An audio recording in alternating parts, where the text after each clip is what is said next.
ला इल्म लना इल्ला मा अल्लमतना इन्नका अंतल अलीमुल हकीम। मैं कुछ नहीं जानता सिवाय इसके जो अल्लाह ने मुझे सिखाया या बताया, और वो तमाम उलूम को जानने वाला है।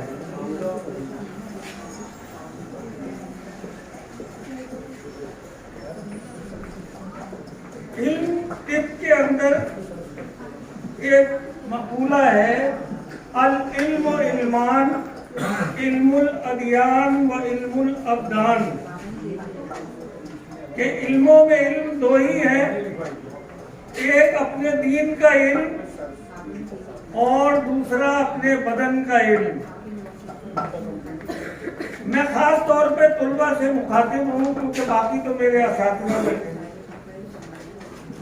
कि जब तक आप अपने बदन का इल्म, फिजियोलॉजी, तशरीह, इल्मुल अब्दान, इस पर तवज्जो नहीं देंगे तो खाली नुस्खों से आप वो कहलाएंगे जो नीम हकीम खतरे जान वाला मकूला है। क्योंकि एक ही दवा मुख्तलिफ उम्रों में और मुख्तलिफ नौ में नहीं दी जा सकती। लिकोरिया की दवा जरियान में तो नहीं दे सकते आप।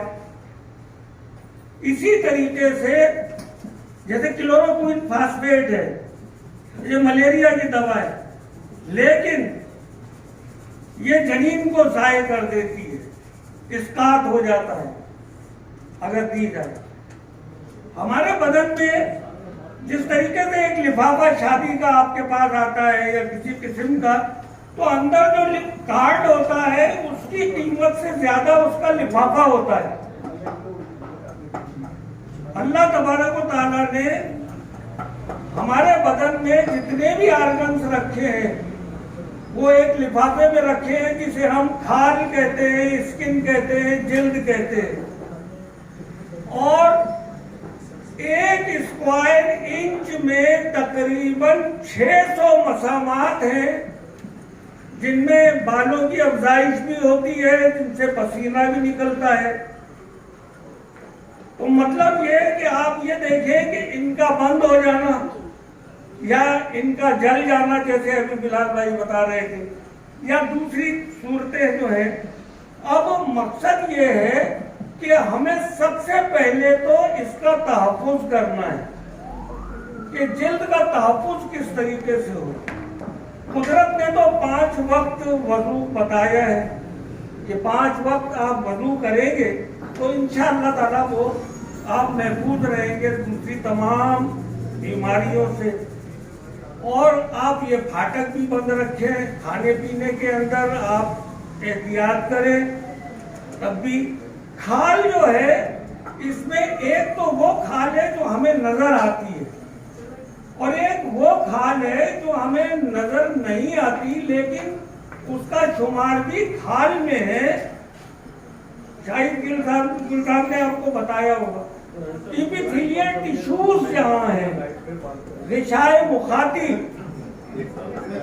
है, ठीक है।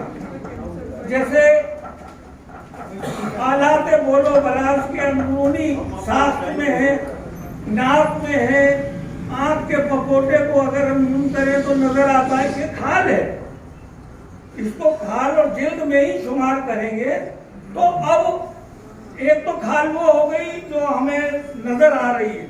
अब अगर इसकी कोई बीमारी है तो उसके इलाज की दवा जो है वो गिशाए मुखाती वाली अमराज में नहीं दी जाएगी, उसकी अद्वियात और है। आंख में है, सुजाक होता है, गलोरिया जिसे कह रहे हैं, तो उसकी दवाएं जो है वो दूसरी होंगी। और आप देखें कि इस खाल में भी अल्लाह तबारक व तआला ने तखसीस रखी है। इंसान में भी मर्द और औरत की खाल में फर्क है। इसी तरह दूसरी मखलूकात में, जानवरों के अंदर हर एक की खाल की साख्त दूसरी है। और हाथी को खाल दी ही नहीं है। क्यों बिलाल भाई? ठीक है, हाथी को खाल नहीं है। आपने कभी भी बहुत सारी चीजें देखी होंगी, ढोल तबले, डेकोरेशन पीसेस, ऊंट की खाल के, गाय की खाल के, जूते टोपी, सब कुछ देखा होगा आपने हर जानवर की खाल का, लेकिन हाथी की खाल की कभी कोई चीज नहीं देखी होगी। हाथी की खाल नहीं होती है, वो भी उसके जिस्म का एक जिस तरीके से हिस्सा है। और जो लेयर्स हमारे बताया था बिलाल भाई ने, तो वो सिर्फ इंसानी जिल्द के बारे में है, वो उसमें शामिल नहीं है, क्योंकि वो इस तरह होता है जैसे नीम के दरख्त का बक्कल जो है वो चिपड़ी जिसे कहते हैं उतरती है, इस तरह वो अपनी उम्र के साथ हाथी की वो फटती जाती है और वो ही वहां पे ही सख्त हो जाती है। और उसमें हाथी में खून भी नहीं होता है, हाथी में प्लाज्मा होता है। अगर उसको कहीं से काटा पीटा जाए तो उसमें तो खून नहीं निकलेगा, लिहाजा उसको जो महावत चलाने वाले होते हैं उनके पास गज भर का वो होता है, हाँ, उसको आगे से वो होता है, उससे उसको गड़ोते हैं और उससे वो महावत उसको लेके चलता चलाता है बाहर। अब मैंने ये बताया कि इसका तहफ़्फ़ुज़ किस तरह करना है, वो भी मैं आपको बताऊं कि देखिए शेख ने अपनी किताब में लिखा है कि एक शेर पुख्ता मौजूदा जो किलो है इसका 1.25 के करीब बनता है। एक शेर पुख्ता घी खाने से बेहतर है कि 1 तोला तेल अपने बदन को पिला दिया जाए। सुभान अल्लाह। अब हमारे यहाँ जो सर में भी तेल डाल दे उसको जाहिल समझा जाता है कि साला तेल लगा रहा है, यहाँ से बह रहा था, उसकी काला काली हो रही थी उसको। लेकिन किसी जमाने में वो माए जिनके पैर के नीचे जन्नत थी, वो माए, तो वो अपने बच्चों को रोजाना मालिश किया करती थी। सजगी के बाद जो है ना कोई बड़ी बूढ़ी होती थी या कुछ होती थी, उसके बदन को मालिश किया करती थी, फिर उसको नहलाया धुलाया जाता था और बिछा के उसको रखा जाता। तो जो एक शेर घी खा रहा है उसमें उसका कोलेस्ट्रॉल बहरहाल बढ़ेगा, लेकिन अगर वो 1 तोला बदन को पिला रहा है, खाल पे अपनी मालिश कर रहा है, तो उससे एक तो वो कोलेस्ट्रॉल नहीं बढ़ रहा है और बदन की जरूरत पूरी हो रही है। उसकी जिल्द चिकनी होगी, साफ सुथरी होगी, मसामात खुले हुए होंगे, गुस्ल करेगा, नहाए धोएगा। अब हमारे यहाँ ऐसा होता है कि बहुत से लोग चले गए, उन्होंने कहा जी इसको जो है ना समंदर पे ले जाओ और वहां नहलाओ, ये सही हो जाएगा। भाई आप समंदर पे क्यों ले जा रहे हैं? जिस तरह सर्दियों में लोग मरी घूमने जा रहे हैं, यहाँ सर्दियां हैं फिर भी वो घूमने वहां जा रहे हैं, ऐसा है जैसे चाय में जलेबी डिबो डिबो के खाए। भाई आप इसको जो है ना आप क्यों वो कर रहे हैं? आप समंदर में जा रहे हैं, आप है ना घर में नीम गर्म पानी करें, उसमें नमक डाल दें, वो समंदर आपके बाल्टी में आ गया, इससे गुस्ल करें। लेकिन उसके बाद नमकीन पानी के गुस्ल के बाद चाहे आप समंदर में करें या घर के अंदर बाल्टी में करें, फिर साफ पानी से नहाना जरूरी होता है। तो उसके बाद आप उससे नहाइए। वजह ये है कि आप कराची में अपनी जिल्द को चाटे तो वो थोड़ी नमकीन होगी, और कराची से बाहर कहीं भी चले जाए आप जिल्द को अपना चाटे तो वो फीकी होगी। वजह उसकी ये है कि हमारे यहाँ समंदर है और समुद्री हवा से हमारी फजा में जो है ना नमकियात हवा में ज्यादा है बनिस्बत उन जगहों के जो साहिलों से दूर है।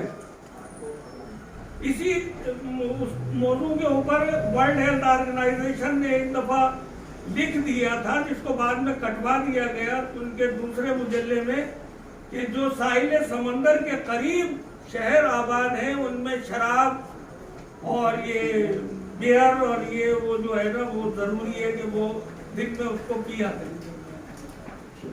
उसके बाद फिर बताया, जब उनसे गया और ऑब्जेक्शन किया गया कि भाई हमारे यहाँ तो जितने भी मुस्लिम ममालिक है उनकी अक्सरियत जो है वो साहिल समंदर के नजदीक है, तो वहाँ और हमारे यहाँ ये चीज हराम है।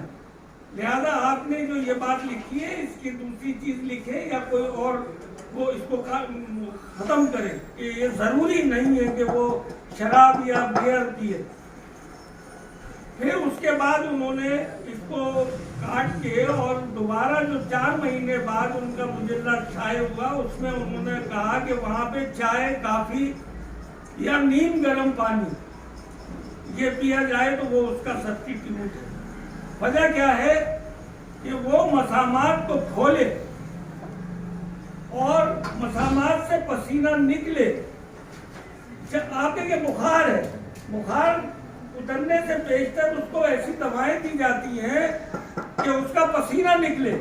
इसी तरीके से पसीना जब आएगा उसे, उसके मसामात खुलेंगे, उसके बुखारात जो है ना वो जिल्द से बाहर आ जाएंगे और वो खत्म हो जाएंगे। अच्छा, मैं इस मौजू पे मैं आज सिर्फ सुनने आया था, तो कोई वो नहीं अचानक मेरा नाम ले लिया। बहरहाल मैं ये बताऊं कि जैसे अभी जिक्र किया था आपने सोराइसिस के बारे में, और हमारे भाई सरवर साहब ने जो है ना उसका क्या था वो मेथी में नहीं उसमें वो जो कार्टिसोन जो है वो सबसे ज्यादा कलौंजी में, सबसे ज्यादा कलौंजी में है। और इसी की हदीस मौजूद है कि काला दाना जो है उसको अपने ऊपर लाजिम कर लो, इसमें मौत के सिवा हर चीज के लिए शिफा। क्या है कि उसमें कार्टिसोन है। अब उसका हम साल्ट निकालें, और सोए में भी है, ये जो सब्जी है सोया इसमें भी है, और भी कई चीजें मेथी दाने में भी है। तो हम उसका जो है ना साल्ट नहीं इस्तेमाल कर रहे, हम तो अपने नुस्खे में उसको कुदरती तौर पर जो अल्लाह ने उसको जिस साथ में जिस तरह बनाया उगाया है हम उसमें इस्तेमाल कर रहे हैं। लेकिन मैंने ये देखा है कि लोगों ने लियाकताबाद से डिफेंस में कोठियां बंगले बना लिए, मोटरसाइकिल 50 से उन्होंने पिजारो ले ली और सिर्फ कलौंजी ऑयल बेच रहे हैं। पीछे हदीसें लिख दी हैं, कुरान लिख दिया है, ये दीन फरोशी है। कुरान में कहीं कलौंजी के तेल का जिक्र नहीं है, हदीस में कहीं कलौंजी के तेल का जिक्र नहीं है। ये लाजिम कर लो, दाना काला दाना लाजिम कर लो। मिसाल के तौर पे आपका रोजा है, अजान हो गई मगरिब की, आप पे क्या लाजमी है कि आप रोजा खोल लें, एक नमक की चुटकी से खोल लें, एक खजूर से खोल लें, या कुछ भी ले लें, मामूली से मामूली चीज ले लें, आपकी वो लुज़ूमियत खत्म हो गई, वो लुज़ूमियत आपकी खत्म हो गई। इसको लाजिम कर लो से मुराद ये है कि आप अपने घर का खाना जो बना रहे हैं, अगर उसमें ये 3 उंगली ऐसे लेके हड्डिया में डाल दें, उसमें नहीं डालते हैं, आप 3 चुटकी अपने आटे में डाल लें, भले वो 3 आदमियों का घराना हो या 10 आदमियों का घराना हो, आपकी लुज़ूमियत पूरी हो गई। आपने हदीस पे अमल किया तो इंशाअल्लाह ताला अल्लाह और अल्लाह के रसूल का फरमाया हुआ गलत नहीं होगा और उसकी अफादियत आप हासिल करेंगे बेशक। तो एक तो ये उसमें आ गया कार्टिसोन के सिलसिले में। दूसरी बात ये है कि सोराइसिस ये मुख्तलिफ, जैसे एलोपैथी है, होम्योपैथी है, वैदिक है, हिकमत है, और भी दुनिया में कई तरीके जो हैं इसके राइज हैं। सिर्फ एलोपैथी जो है वो मुबर्रा है, उसने कहा है कि ये ला इलाज है। अल्लाह क्या कह रहा है कि मैंने कोई मर्द ऐसा नहीं पैदा किया जिसका इलाज उससे पहले न पैदा किया। बेशक बेशक। तो अब हम उनको क्यों फॉलो करें कि जी ला इलाज, ला इलाज नहीं है, इसका इलाज मौजूद है। और इसका बनना जो है, देखिए वैदिक ने इसकी सबसे ज्यादा लंबी तशरीह वैदिक ने की है। वैदिक ने बताया है कि इसकी 18 इकसाम है सोराइसिस की, और उसमें खारिज हुई। अब आप देखिए होम्योपैथी का जो तरीका इलाज है, यहाँ पे मुझे वो पसंद है कि वो किसी चीज को दबाता नहीं है, उस मादे को उसको उभार के खारिज कर देता है। अब जब वो खारिज हो गया तो जो पौधा इतना सा था वही तोड़ के फेंक दिया आपने, तो अब वो इतना बड़ा नहीं हो सकता।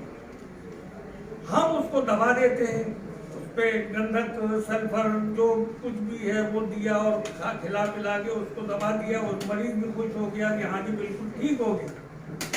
लेकिन वो फिर कभी घोड़े फुंसी की शक्ल में निकलेगा, उसको भी दबा दिया। अब वो दादगी और चंबल की शक्ल में निकलेगा, उसको भी दबा दिया। अब वो सोराइसिस की शक्ल में निकलेगा। ये एक साइकिल का ट्यूब है जिसमें जब हम हवा भरते हैं तो जहां से उसका कमजोर हिस्सा होता है वहां से वो फूल के कुप्पा निकल आता है। तो बस यही सूरत हाल इसमें है कि जो बॉडी का आपका हिस्सा, सोराइसिस उमूमन 2 किस्म के, वैसे तो इसके 18 किस्में वैदिक ने लिखी है, लेकिन इसमें 2 इकसाम जो है उसमें एक वो हिस्सा वहां से स्टार्ट हो सोराइसिस जहां बाल हो, सर है, दाढ़ी है, या पैर पे जहां पे ज्यादा बाल हो वहां से पैदा हो, और एक वो हिस्सा जहां पे बाल नहीं होते वहां से पैदा हो। इसके इलाज के लिए मैं तो इसके हक में नहीं हूं कि नुस्खे बात की जाए और नुस्खे बताए जाए, क्योंकि लेकिन एक कॉमन चीज है वो मैं आपको बता देता हूँ। 2 काम करें कि जैसे किसी मरीज उसको मुजरिम को सुधारने के लिए हम उम्र कैद भी देते हैं, किसी को 5 साल की देते हैं, किसी को 1 साल की देते हैं। सोराइसिस के मरीज को 40 दिन की कैद दें, और वो कैद क्या है याद रखें, बाद में लिख लीजिएगा, और अगर नहीं तो कोई मसला नहीं है, मेरी सेहत पर कोई असर नहीं। पानी, घी, चना या चने से बनी हुई कोई भी चीज, चने की दाल है, चने की रोटी है बेसन वाली, या इन 3 चीजों के अलावा उसको कुछ नहीं दे 40 दिन। और मैं कहता हूं कि बगैर इलाज के 1 हफ्ते में आप रिजल्ट देखें। अब यहाँ पर बात यह है कि हमारे यहाँ तिब में भी कई एक शोबे हैं, उसमें आजकल जो एक शोबा है वो मुल्तानी साहब, साबिर मुल्तानी साहब, उसमें वो खिल्त को नहीं तस्लीम करते। चौथी खिल्त जो है सौदा, या वो कहते खिल्त मिल्त कुछ नहीं। तो वो हकीकत ये है कि अगर कोई है तो मैं माजरत के साथ बात करता हूँ, क्योंकि अगर आपको हक है कि आप शेख बू अली सीना को, बैरूनी को, और बड़े बड़े अतिबाए कराम और दौरे हाजिर या पिछली 2-1 सदियों के जो अतिबाए कराम है, हकीम सईद साहब हुए, हकीम अजमल साहब हुए, हकीम मोहम्मद अशरफ साहब हुए, हकीम अब्दुल रहीम अशरफी हुए, इन लोगों को आप डिनाई कर रहे हैं, उनको आप गलत बता रहे हैं कि उनकी तहकीक दुरुस्त नहीं थी, उन्होंने 4 खिलते कैसे कर दी। 4 खिलते हैं, और 4 खिलतों के अमराज हैं, घोड़ा, फुंसी, खारिश, जजाम, कोड़ जिसको कहें, ये सौदावी मर्ज है। मालूम ये हुआ कि बॉडी में सौदावियत बढ़ गई है, उसको दबाना नहीं है, उसको खारिज करना है। और उसको खारिज करने के लिए आप उसको ये नमक, मिर्च, मिठा और हर किस्म का गोश्त ये बिल्कुल खत्म कर दें, बिल्कुल खत्म कर दें। आप उसको बगैर नमक वाले जो चने भुने हुए वो दें, कुछ देर के बाद उसको नीम गर्म पानी दें। फौरी ठंडा पानी देने से वो चना जो है पेट में फूल जाता है और भर जाएगा, तो आप उसको वो दे दें। इसी तरीके से उबले हुए चने दे दें, चने की दाल दे दें, उसमें जितना घी डालना है डालें। अच्छा, आप है ना उसका कोलेस्ट्रॉल लेवल जो है ना वो लिख लें इलाज से पहले और परहेज से पहले।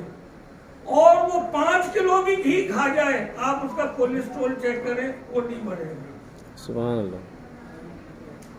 और उसका पेशाब में बदबू आ जाएगी, उसके पसीने में बदबू आ जाएगी, उसको खुद अपने आप में भी बदबू महसूस होगी। क्यों? वो सौदा जो अंदर है वो खाने चाहिए और वो निकल जाएगा इंशाल्लाह। लगाने के लिए जो है, खाने के लिए मैं नहीं, वो हकीम सरवर साहब का शोबा है, वो बताएंगे आपको जरूर। वो मैं बताता हूँ, लगाने के लिए एक बेहतरीन नुस्खा है जो मैं इस्तेमाल करता हूँ और अल्हम्दुलिल्लाह एक को नहीं कईयों दर्जनों को उससे फायदा हुआ है। अल्लाह ताला ने फायदा दिया है, न मेरा कमाल है न मेरी दवा का कमाल है, जो कुछ भी है वो उस लाजवाल का कमाल है। 1 किलो तंबाकू ले लें हुक्के की, वो बटी हुई मिलती है, और उसको जो सबसे अच्छी जो तंबाकू लिखी गई है वो बिहाड़ी की है, वो 1 किलो ले लें आप, और उसको 16 किलो पानी में खोल के तोड़ के और किसी बड़े बर्तन में 16 किलो पानी डाल के और उसको 1 किलो को 16 किलो पानी में 24 घंटे भिगो दें। उसके बाद फिर आप उसको बहुत तेज आंच पे नहीं, दरमियाना हल्की आंच पे रखकर चलाना शुरू करें। वो पानी जब 2 किलो रह जाए, 16 किलो पानी जो था वो जब 2 किलो रह जाए, तो अब इसको चूल्हे पे ही ठंडा करने के बाद उसको छान के वो पानी हासिल कर लें और तंबाकू अलग निकालें। इस बचे हुए पानी में 1 किलो सरसों का तेल डाल दें और फिर उसको मजीद हल्की आंच पे पकाएं, इतना कि आपका पानी जल जाए, सिर्फ तेल रह जाए। ये सोराइसिस के लिए इससे अच्छी कोई दवा मैंने नहीं देखी।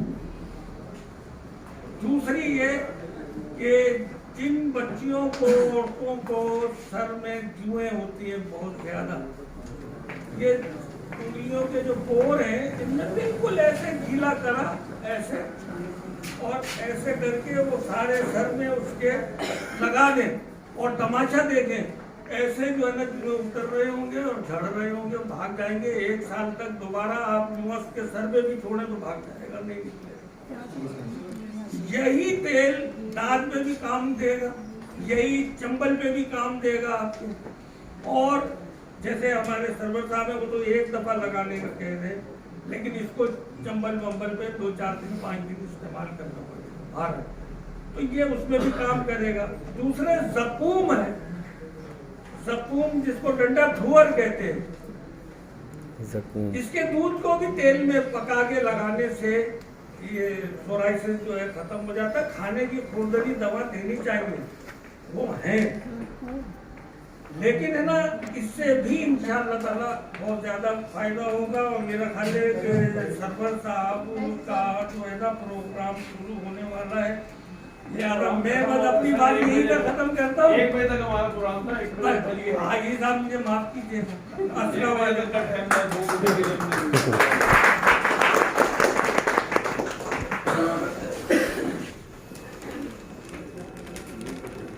1 घंटे में बात करनी है और 1 घंटे प्रोग्राम, 2 घंटे पूरे हो गए।